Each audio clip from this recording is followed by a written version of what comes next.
Hello, welcome to a new Doctor Who discussion video. So in this video, it is now about down my fifth favourite Doctor, Mr. Peter Davison. So, Peter Davison, people really class him as the Doctor from 1982 to 1984, but in my kind of expertise, I actually class him as 1981 as well. Since Tom Baker regenerated on the 31st of March 1981, I actually do class the last 5 minutes of Logopolis as Peter Davison is little seen as the Fifth Doctor. So, the Fifth Doctor, well, after the very good performance of Tom Baker, the really explorative Doctor, the explorer, the quirkiness of the Fourth Doctor, we get young into a new Doctor. Now, Peter Davison wore a completely two different outfits in this one. He wore his costume from season 19 with a lighter coat, with a lighter cricket jumper and lighter trousers. Where in season 21, as I show you, because I'm actually wearing the costume for it, he kind of wears this. Now, this costume was actually made his full debut in The Awakening of season 21, followed by Frontios, Resurrection of Daleks, Planet of Fire, and of course, my all-time favourite story, The Caves of Androzani. Now, Colin Baker did wear this costume for a few scenes in the Twin Dilemma, but I will talk about that more when we get to into the discussion of the Sixth Doctor. So, the Fifth Doctor, with not that many stories and not that many episodes as much as Tom Baker. Now, Peter Davison, I have met Peter Davison in real life. He has told me he wished he would have stayed for a fourth season as the Fifth Doctor. In kind of a way, I would have actually loved to see him in another season of Doctor Who. So, discussion. With the Fifth Doctor being a bit like William Hartnell's, grumpy but a very younger age, especially when you see him doing the cricket, battling a few of my favourite enemies. The Fifth Doctor, of course, battles against the Master, the Daleks, the Cybermen, and of course we have a few classic returns of the Fifth Doctor into the Fifth Doctor's era, out of the other eras of the show. We have the return of Omega. We have the return, as I say, of Davros, the Daleks, Cybermen. Even though the Sea Devils and the Weeping Angel, the Sea Devils and the Silurians make their return as well into the Fifth Doctor's era, as well as the Time Lords. The only kind of other aliens that have not battled against the Fifth Doctor is the Santarans, but he has battled against them in Big Finish audio, which I still need to listen to. Even though the Fifth Doctor has encountered the Weeping Angels as well, making him the first Doctor to encounter the Weeping Angels, where on screen it's the 10th Doctor. So the Fifth Doctor now. Let's talk about his actual stories and how I rank them. So, of course, we have the very first story, Castrovalva. Now, this is a continuation of Logopolis. Now, I own this on the DVD and, of course, the Season 19 Blu-ray box set. I prefer the Blu-ray box set because it has a brand new CGI effects, where the DVD version is a bit rubbish. But Castrovalva is a good story, continuing the Doctor in his post-regeneration. So basically, after the regeneration of Tom Baker's Doctor, the Fifth Doctor has basically really, really bad effects from the regeneration. After he says he reaches to the Zero Room, he actually turns around and says his tussle with the Master came a bit too early for him than prepared for. And then, of course, Adra gets kidnapped by the Master and makes a whole new world, aka Castrovalva, with people so the Master can try and kill the Doctor. But he is failed by Tegan, Nyssa, and of course Adric himself and the Doctor, leaving all four of them go on to the next adventure. Now, trying to get Tegan back to Earth in 1981, the Fifth Doctor accidentally lands on board a spaceship with some very, very frog-like creatures. Not a really interesting story, this one is, but it's very much enjoyable, especially when you have the Fifth Doctor throwing a cricket ball out in space trying to get the TARDIS, because Tegan doesn't know what she's doing because she's an Earthling brave primitive. She accidentally makes the TARDIS stuck on Earth, stuck inside space, orbiting the spaceship. So the next story is known as Kindo. Of course, this is the story where Tegan gets possessed by the Mara. Nyssa, for some reason, is unconscious, and after she collapsed in the previous story, while the Doctor and Adric have got to try and sort out these base. Now, the Mara is a very good, interesting story. Now, I actually prefer the Mara in the next story of see after Davison or when it returns for Snake Dance. It's a really, really interesting story, that one is, but I absolutely do love that one. The next one is, of course, The Visitation. Now, The Visitation is my favourite Peter Davison story, one of my top 5 favourites for Davison. And I have to say, I love the whole Tellarites appearance, where they literally burnt out after the crash landed on a spaceship because they were actually prisoners. And they actually enslaved their jail guard robot under their control. And, of course, the 5th Doctor loses his sonic screwdriver in the story because he gets blown up, and then it feels like I've lost an old friend. Now, I absolutely do love the whole Terrorizer scene, such a reptilian alien look, and of course they are the reasons that the Great Fire of London happens, and it's just a really interesting prehistoric Earth story, and I absolutely love it. So then we come into another prehistoric story from the 1920s known as the Black Orchid. Now, this is a 2-parter, and I can't really say anything about it because it's not a really interesting story. The only good thing about it is where you see the 5th Doctor playing cricket for the very first time on screen, and he hasn't done it since after the story. And of course you have Sarah Sutton playing a double between her Nyssa and another kind of daughter who's getting married to this rich woman's son, who her other son is basically had his tongue chopped off, and he's gone insane, really. And then, of course, we go into the story after that, which is Earthshock. Now, this is my all-time favourite Cyberman story. It's my first favourite story for Peter Davison.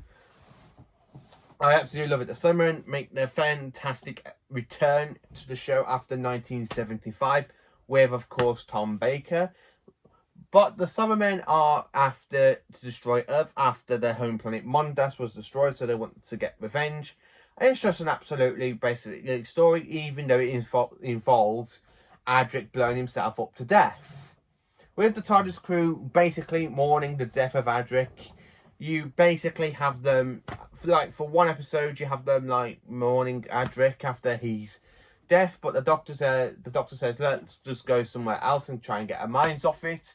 And then, of course, they are involved in another plot by the Master. For some reason, he's dressed as Khalid for no apparent reason, after kidnapping aeroplanes and sending them back in time in a time corridor.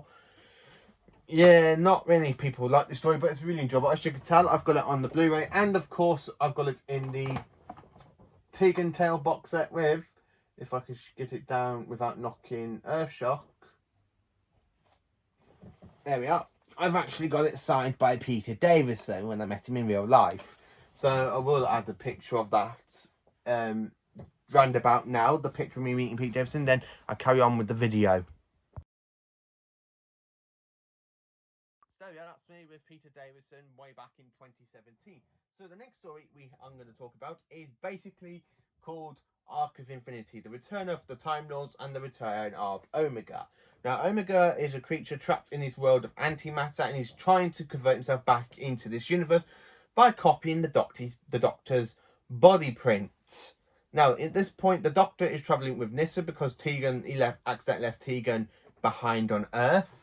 And, of course, it leads into a whole massive dynamic with the Time Lords, and it includes Colin Baker shooting Peter Davison. So basically, Colin Baker wanted the job back then, and he tried to shoot his predecessor off, but he fails. And of course, going to the next story, which is Snake Dance, which is the second and last story to feature the Mara. I actually do love the Mara in this because it's a better snake CGI effect than we had in Kinder. Even though the DVD version is a lot better for the CGI effect, I absolutely do love this Snake Dance episode. So, how can I say this? Tegan is still possessed by the Mara in the back of her mind, and she accidentally programs the TARDIS to go to the Mara homeworld so the Mara can make its return. And the Doctor stops the Mara, basically. And then, of course, after that, we go into the Black Guardian trilogy, where the Black Guardian returns after being last seen in season 16 at the end of the Armageddon Factor, after threatening the Doctor will die for this. So, the Black Guardian is trying to kill off the Doctor because the Doctor stopped him from getting his hands onto the key to time.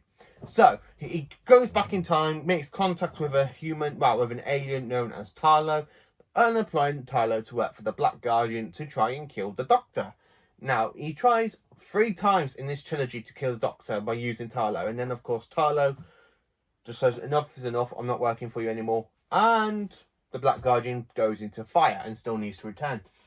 So, of course, we have Maureen undead in this trilogy. I absolutely do love the story because it is the return of the Brigadier and still Gordon Lethbridge story. But this time he's a teacher in the school and he's forgotten all about the Doctor. So when the Doctor triggers his memory, you have that very, very good scene with the Brigadier looking around and all of the enemies he features, even with the first, second, third and fourth Doctors. And he actually meets his past self and Zap. Terminus is basically a bit like what's going on at the moment, where you have this space plague. Like we do with COVID, this space plague is basically infects anybody that gets it. So Nyssa leaves the Doctor to try and help him find a cure for this terrible disease. And then we are left with Tarlo Tegan for the rest of this trilogy. So, of course, in the trilogy, in Enlightenment, the Doctor appears to be in a boat race. Tarlo flings himself overboard because he can't take being controlled by the Black Guardian anymore until the Black Guardian is defeated by the Doctor. And I absolutely do love this actual fantastic trilogy. It's a really interesting one. Then, of course, we go to the King's Demons, where, of course, we have the return of the Master since the last seen in Time Flight. And this one, again, is in a ridiculous disguise. And you really can tell it's like the Master in disguise. Chameleon is a very good shape-shifting robot. Shapeshifters be King John. And he calls the Doctor his demons. I absolutely do love it, especially when you have that will battle power between the Doctor and the Master. Anthony Ainley and the Doctor are really well done, and especially I like when Anthony Ainley goes to Davis's Doctor. Is it about time you regenerated? Because this persona of yours seems a bit old now. I absolutely do love how Anthony Ainley says that to Davis's Doctor. And then, of course, we are back on Gallifrey, and this time we have 4 Doctors, where one is trapped in the time loop. Yep, you got it right. It is no other than Doctor Who, the 5 Doctors. With the Time Lord Barusala taking the Doctor out of the time zone, putting him into the death zone, so he can actually try and gain the power of immortality, basically from Rassilon. After taking the first, second and third Doctors out of time, with Susan, the Brigadier and Sarah Jane Smith, he tries to take the 4th Doctor and Romana out of time, but they get stuck inside a time loop. I will do a review on this one, actually. And then, of course, the 1st Doctor comes across a Dalek, the 2nd Doctor and the 3rd Doctor comes across the Cybermen, plus the 3rd Doctor and the 5th Doctor comes across the Master. And the 2nd Doctor comes across the Yeti. Now, I absolutely do love this story. The 5 Doctors is a really, really good, interesting story. And it's far interesting. And it's just brilliant, especially when the Doctor goes back in time, where they all go back into their own time zones. And the Madam Chancellor goes to the Doctor, I am promoting you to become our next president. And the Doctor goes, what? He literally goes, very well. You will do as I am. You like runs and he goes, oh, meanwhile, I should travel in my TARDIS. And I love it where like you got that scene where she goes, you can't run from your own people in a rattly old TARDIS. Why not? After all, that's how it all started. And you got that cheeky smile from the Doctor, and then you got the end credits. I absolutely do love the 5 Doctors. Going into the next story, which is Warriors of the Deep, the return of the Silurians and the Sea Devils. Now, this is a really, really good base on Jacide story. It has all the elements to be there as a good story. Not many people do like this story. I don't really understand why, because it is a really good base on Jacide story. After the TARDIS gets a little bit damaged from a space battle, that a probe set in our future that nearly knocks the TARDIS out. The Doctor has to land to make repairs and unfortunately gets knocked down, and it leads to a lot of deaths. And you have the Doctor going, this should have ended another way. I absolutely do love the Warriors of the Deep. It's a really interesting story. If you haven't seen it, I do recommend it. Although not many people do like this story, but I really can't understand why. Then, of course, we have The Awakening now. I absolutely do love The Awakening. It's a very interesting story with a really great big giant beast statue. Now, this is the 2-part story. Really, really good. Where this village is basically. Right, sorry about this, but they've got the telly on downstairs. I'm going to carry on talking over it. So, as I was saying, for The Awakening, you have a big giant statue coming through the wall, and especially when you have that scene with the Doctor going like that, and I actually do love it. Frontios is a really good planet. Now, it's a really good story. Now, the Doctor isn't really supposed to go to this planet. If the Time Lords ever did find out, the Doctor will be in very big trouble. Yep, very big trouble the Doctor would be if the Time Lords ever found out.